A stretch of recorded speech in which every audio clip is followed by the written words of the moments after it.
Hey,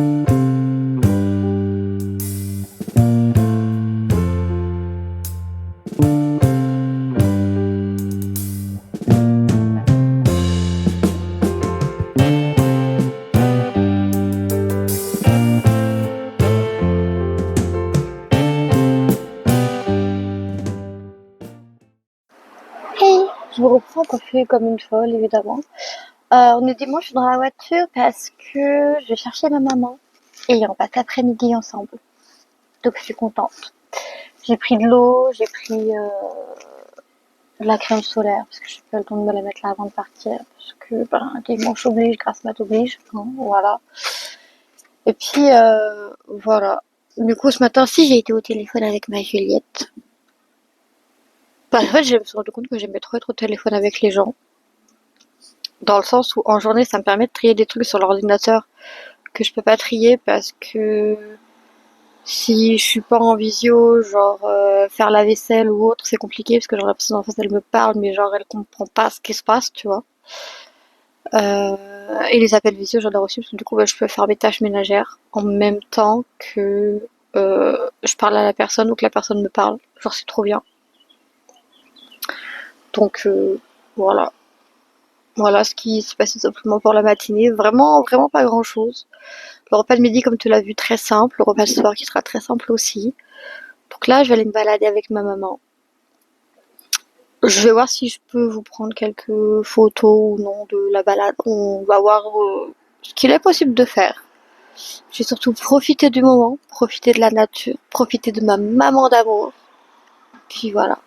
Du coup, je te reprends plus tard. À toutes. Oui, du coup, je viens de rentrer, il est 19h35. Bah si, tu veux monter. Bah oui. Tous les jours, je me mettrai à côté de l'ordinateur de maman. Oh, comme t'es beau dans le soleil! Mon amour. Mon amour, comme t'es beau. Attends. Attends, j'attache le micro. Comme il est beau, mon amour. Oh là là, mon bébé. Oui, oh oui. Oh là là. La vidéo, elle en est où? 3%. Yes, super. Mais du coup, tout ça pour dire, je viens de rentrer de la balade. Ça s'est très bien passé. Fou rire. J'ai une petite voiture, un petit 4x4 certes, sauf que il faut savoir un truc, j'ai très peur de conduire sur des routes de campagne minuscules. Et là, en fait, pour aller à la recherche de la balade où on allait, en fait, il fallait passer par des chemins de paysans par lesquels on a le droit de passer parce que c'est des chemins qui rejoignent des maisons et des prés qui appartiennent de la famille à nous. Donc on a le droit de passage, puis le chemin, c'est pas écrit chemin privé. Donc tout le monde a le droit de passer. Et en fait, du coup, dans ce chemin-là, au moins, il y avait un jogger. J'ai galéré à doubler l'autre jogger parce que j'avais l'impression de devoir mettre la voiture dans le fossé pour pouvoir le doubler, c'est qu'il se prenne le... Hugo, descend de l'ordinateur. Non, non, non, on plante pas tout, s'il te plaît. Je t'aime, mais on plante pas tout. Donc oui, je dois mettre la voiture dans le fossé et tout. Et en fait, je faisais mes commentaires en direct à ma mère en voix haute. C'est ça qui m'a pensé, une fois de plus, comme chaque été, que en fait, elle avait les vitres ouvertes. Le jogger a tout entendu. Donc lui, il était de son côté sur l'herbe, à côté du muret, très bien à sa place et tout. Je finis par réussir à le doubler. Je passe un petit virage. Et juste après le virage, il y avait un autre groupe de 4 personnes qui marchaient, qui se sont mis là aussi, bien tranquille et tout. Et le jogger, toujours derrière moi. Et là, toi, genre, je vois, et genre, je le vois, genre, sourire. Et là, il capte que je le vois par le rétro interne, derrière moi, en train de sourire. C'est vrai, il a pas mis son t-shirt comme ça, là, sur le nez, pour pas que je le vois sourire, pour pas que je capte qu'il est en train de rire dans la situation. Alors qu'en vrai, tu vois, je le prends pas mal. Genre, c'est débile, tu vois. Genre, j'ai une voiture, c'est un petit chemin, le passage il était clean, enfin, il était pas sur la route en train de courir, il était sur le chemin en terre à côté, donc, toi, il y avait pas... Mais non. Et du coup, après, il courait aussi vite que la voiture. C'est genre que je conduisais aussi doucement qu'un jogger. Voilà. Ça n'a pas duré très longtemps, mais à ce moment, il était maxi drôle en vrai. Donc, voilà. Ça me fait sourire. La balade s'est bien passée. Je vous mets quelques petites images ici. Ça s'est bien passé. C'était très bien. par un moment avec ma maman, donc ça se passe forcément bien. Et je voulais revenir sur un truc que je m'étais dit hier qu'il fallait que je vous dise, que j'avais pas encore eu l'occasion de vous dire. Hier soir, j'ai regardé un film. Et salut, c'est la gueule du montage. Je te reprends parce qu'en fait, tout simplement, là, j'étais en train de monter, comme tu peux le voir, le vlog qui contient ce rush, ce qui est logique. Ça commence mal. Je suis fatiguée hier, j'ai eu mon rendez-vous chez le psychiatre, ça s'est très bien passé. Mais ça a fait monter mes niveaux d'anxiété et de tout à un niveau tel que j'ai crash out en rentrant, j'ai tapé une sieste de 2 heures, donc là, la journée aujourd'hui, on va doucement, mais c'est compliqué. Mais je te reprends pendant le montage pour cette... Regarde, regarde bien. Hier soir, j'ai regardé un film. Voilà, le micro a coupé.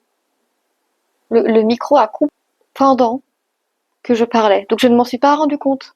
Parce que le micro n'avait plus de batterie, je l'ai pas vu. Donc c'est pas grave.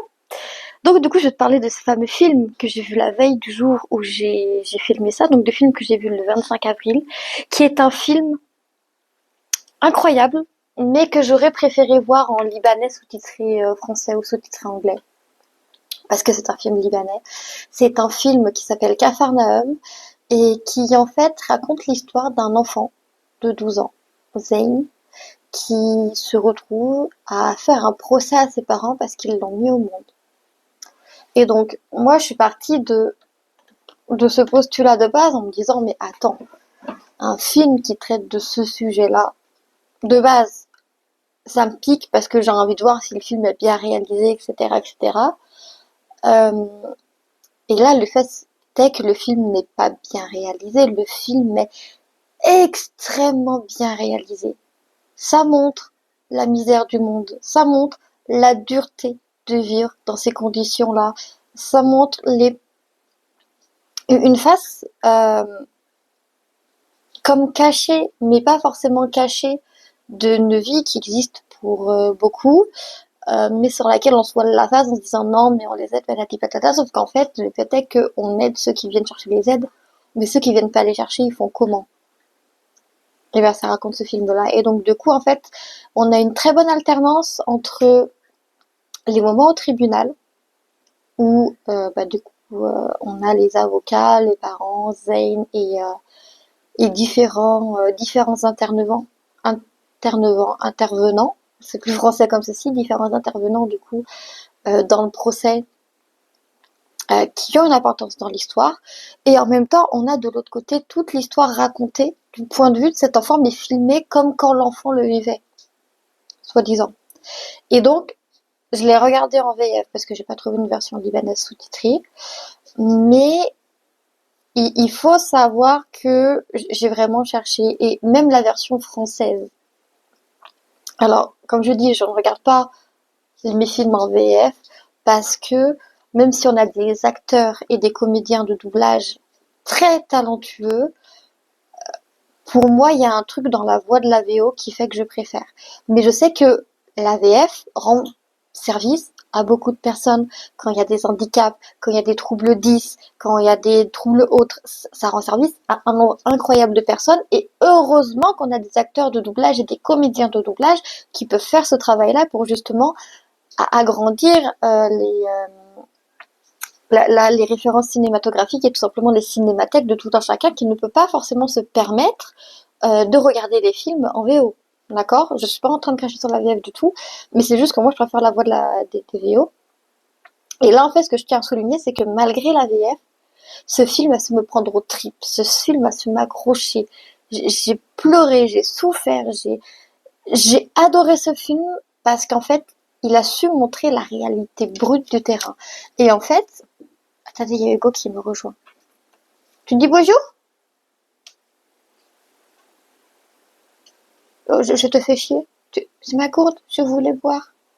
C'est toujours de l'eau. Oh, tu veux caresse? Oh, tu veux des caresses. Mon amour. Et du coup, en fait, le film a été tellement bien réalisé que je me suis dit, mais c'est pas possible. Avec un casting qui retransmet aussi bien les émotions, aussi bien tout, c'est presque comme si en fait l'histoire elle était réelle.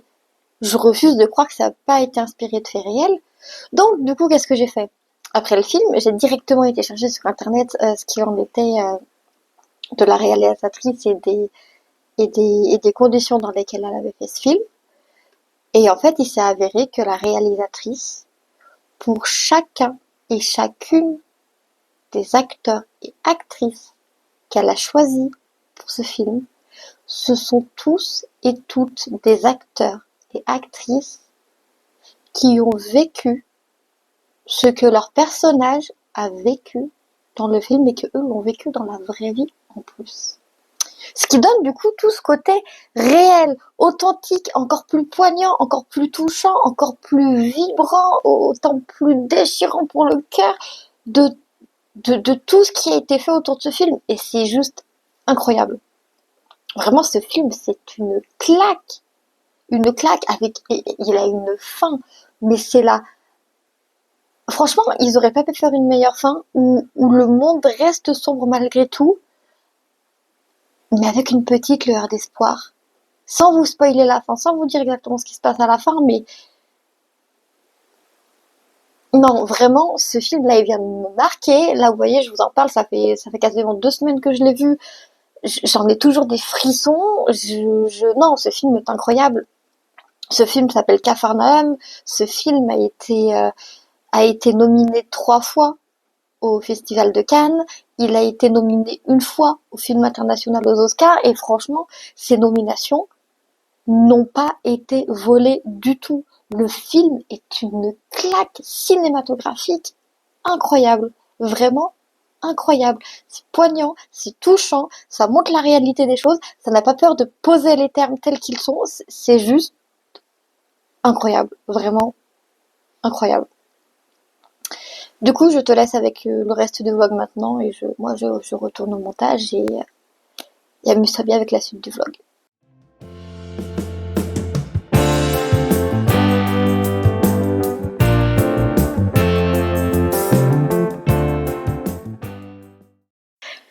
Hey, je vous reprends très vite fait, on est lundi matin. J'ai essayé de vous reprendre hier soir pour conclure le vlog. Il faut savoir que le micro m'a abandonné. Genre vraiment le rush, il y a 5 minutes de son, 5 secondes de son sur 10 minutes de rush. J'étais au bout de ma vie, mais je me suis rendu compte ce matin, donc je vais pouvoir vous refilmer ça maintenant du coup. Donc hier du coup j'ai vu Captain Marvel. Captain Marvel c'est un bon film quand on reste dans l'univers des Marvel. Parce que comparé à Capharnaüm, à Avatar ou à ce genre de films qui me marquent, qui me touchent, qui sont émotionnellement plus compliqués, les Marvel, disons que j'ai pas ce même attachement, etc. Donc, pour un Marvel, il était bien. Il était même très bien. J'ai été prise dans l'histoire. Le film raconte en gros l'origin story des Avengers et de Nick Fury, du coup, par la même occasion. On a un chat dans ce film. Un chat qui s'appelle Goose. Et pour réaliser les bruitages chats de Goose de Flair Kern, parce que je regarde en anglais donc je sais pas comment la race s'appelle en français, mais pour réaliser ces bruitages, c'est un vrai chat qui a été utilisé. C'est-à-dire qu'Hugo a été sorti de sa sieste et de ses séances de patounage pendant le film à chaque fois qu'il faisait intervenir le chat.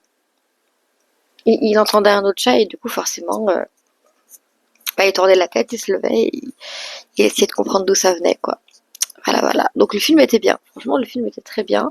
C'était sympa à voir. Franchement, petit film de super-héros de temps en temps, je dis pas non. Donc voilà. Et je voulais vous parler d'autre chose aussi. Oui, ça me revient, ça y est. Comme vous savez, je suis en arrêt pour pré-burnout. Je sais pas si je devais leur donner la raison, mais là, voilà, je pose ça là. Pendant cet arrêt pour pré-burnout, il faut savoir que du coup, je réponds peu ou pas à certaines personnes. Pas que je n'aime pas ces personnes, loin de là, mais c'est juste que parfois, vous me donnez pas envie de répondre, en fait, les gens. Mais c'est pas genre méchant que vous donnez pas envie de répondre. C'est juste un fait en mode, En mode, c'est un fait, en fait. C'est tout. Parce que, genre, en gros, je t'explique la situation. Je parlais avec une amie au début de mois et les mois précédents. Et en fait, à chaque fois qu'on parlait, il y avait toujours un vivement les vacances, vivement change de table, mon truc et tout. Une fois de temps en temps, why not? Sauf que là, quand c'est à chaque fois qu'on parle, tu m'envoies salut, je te réponds salut, tu me demandes ça va. Par politesse, je te réponds ça va et toi, parce que j'ai pas envie de me plonger dans les détails de comment je vais à chaque fois qu'on me pose la question. Et toi, le seul truc que tu fais quand ça va et toi, quand on reçoit le et toi, c'est ça va vivement le week-end, ou ça va, je suis crevée, ou ça. C'est que ça me donne envie de te parler. Je suis déjà en train de me battre avec mes propres démons, avec mes propres angoisses. Je suis à peine capable de sortir de chez moi sans taper des crises d'angoisse la nuit d'avant. Et le jour même, si je croise certaines personnes, et le seul truc que tu fais, c'est de te plaindre, bah, ça me donne pas envie de te parler. La situation, elle est différente quand, genre, je vois une story ou un post que t'as fait sur les réseaux, ou si c'est moi qui viens de te demander comment ça va, et que là, tu me dis, bah, ça va pas fort et tout. Là, c'est différent, parce que c'est moi qui suis venue te parler, j'ai, genre, l'état mental pour, euh, pour gérer ça, pas de souci. Mais quand c'est toi qui viens me voir et que tu me balances tes problèmes à la gueule, genre, non. Et je vous en parle parce que ça s'est reproduit hier. Enfin, hier, elle m'envoie le message, du coup, le matin, pendant que je suis en train de préparer l'après-midi avec ma maman, donc forcément, je ne leur réponds pas à elle, parce qu'à ce moment-là, je suis en train de préparer mon après-midi, préparer, genre, ce que j'avais besoin dans mon sac, comme affaire et tout, enfin, normal, tu vois. Vu que je suis rentrée tard l'après-midi avec ma maman, comme tu l'as vu, je suis rentrée à 19h30. Le temps que je vous filme ce que j'avais fait dans l'après-midi, que je vous fasse le débrief, que je prépare mon repas du soir, il était 20h15. 20h15, bon, c'est l'heure à laquelle je mange, donc je me suis posée dans le captain de je mangeais. Je lui ai répondu entre 22h30 et 23h. Et je lui ai répondu, salut, ça va et toi? Désolée du temps de réponse, j'ai passé la journée en famille, je peux regarder mon téléphone avant. Et là, la réponse que je reçois, qui fait que alors cette personne-là, je l'aime beaucoup, mais je la nextais déjà sur les réseaux sociaux. Je réponds plus à aucun groupe dans lesquels on est toutes les deux. Et du coup, je répondais pas à ces conversations privées non plus, mais les SMS, c'est plus compliqué de pas répondre. Sans que les gens s'inquiètent et tout, qui pensent qu'il m'est arrivé quelque chose de grave alors que pas du tout. Du coup, cette personne-là me répond, pas de souci, ça va, quelques problèmes avec mon mec comme d'habitude. C'est pas moi qui t'ai demandé comment t'allais, donc pourquoi tu me balances ça? Juste ça, point. Du coup, j'ai pas répondu, j'ai ghosté. Et je ghoste beaucoup. Et en ce moment, je ghoste beaucoup et je next beaucoup parce que je vous apprécie, les gens. Je vous apprécie beaucoup. Mais si tu me demandes comment je vais, c'est pas pour me balancer des traumas à la gueule. C'est pas parce que moi je dis ça va, que ça va forcément, je le dis juste ça va, parce que j'en ai juste marre d'avoir expliqué la même situation encore et encore et encore, et qu'on me prenne en pitié, et qu'on me dise que ça va aller, ou qu'on me donne des conseils non sollicités. Donc du coup, je finis par dire que ça va, même si ça va pas vraiment, même si ça va pas toujours, parce que j'en ai juste assez d'avoir à me justifier sur mon état. Voilà. Et comme je disais, en soi, si c'est moi qui avais été voir, c'était moi qui avais été commencer la conversation, tu me dis ça, il n'y a pas de souci. Je pose des questions, derrière je m'intéresse à tout, il n'y a pas de problème. Sauf que là, le problème c'est que c'est pas le cas. Là, c'est toi qui viens me voir, qui viens prendre de mes nouvelles pour ensuite me donner tes problèmes alors que je t'ai rien demandé. Genre non, non. Donc si tu fais partie de ces personnes que je ghost, je suis désolée. Faut savoir que là en ce moment, le téléphone j'y touche de moins en moins. Parce que sinon je pars un temps fou dessus. Donc je réponds aux messages le matin au réveil, le midi après manger, l'après-midi après mon goûter et le soir après manger. Donc si t'as une réponse dans la journée à un de ces quatre moments ou plus, tu fais partie des personnes que j'apprécie et qui peuvent me parler de leurs soucis sans problème parce que je sais qu'elles ne peuvent pas parler de leurs soucis pour que je gère leurs soucis à leur place et que d'abord, avant de parler de leurs soucis, vous allez vous faites partie de ces personnes qui genre prennent en compte mon état mental avant de me poser le truc. Donc ça, y a pas de problème. Mais les gens comme ça là qui arrivent, petit SMS, salut, comment tu vas? Bah écoute, je vais bien et toi, ou ça va et toi? Bah ça va, plus problème. Bah non, faites pas ça. Enfin, je sais pas, mais surtout que là, les deux personnes sont au courant de la situation, hein. Les deux personnes sont au courant que je suis en arrêt pour burn-out et que je suis en train de regarder pour changer de travail, etc., quoi. Donc ce seraient des personnes qui seraient pas au courant. Pas de souci. Mais là, je sais que les deux sont au courant, puisque une est une collègue de travail qui me pousse à partir. Je sais que les deux sont au courant, parce que l'une est une de mes collègues de travail qui fait partie de celles qui pensent que je devrais partir vu l'état dans lequel me met ce travail. Et l'autre, pendant un temps, je lui demandais des conseils sur mon CV et mes lettres de motivation et les meilleures applis pour trouver du travail, parce que justement, je lui expliquais que ça allait pas dans mon taf et que j'étais en train d'en partir. Et après, je lui ai dit que j'étais en arrêt, parce que justement, j'avais eu la goutte de trop et que là, pour l'instant, je pouvais plus. Et la réaction que ces deux personnes ont, les rares fois où elles me demandent comment ça va, c'est de me poser leur problème à la gueule alors que j'aurais rien demandé. Mais en fait, là, ce que vous soyez deux ou que vous soyez plus nombreux, tant que vous aurez ce comportement-là, je suis désolée, je vais pas vous répondre, hein. Je peux vous aimer du plus profond de mon cœur, vous apprécier fort parce que maintenant vous êtes des personnes incroyables, mais je vais pas répondre. Parce que non, on fait pas ça. Enfin, non, ça se fait pas. Genre, non, en fait. Juste, non. Enfin, faut utiliser son cerveau 2 minutes, enfin, je sais pas, tu vois, genre... Enfin bref.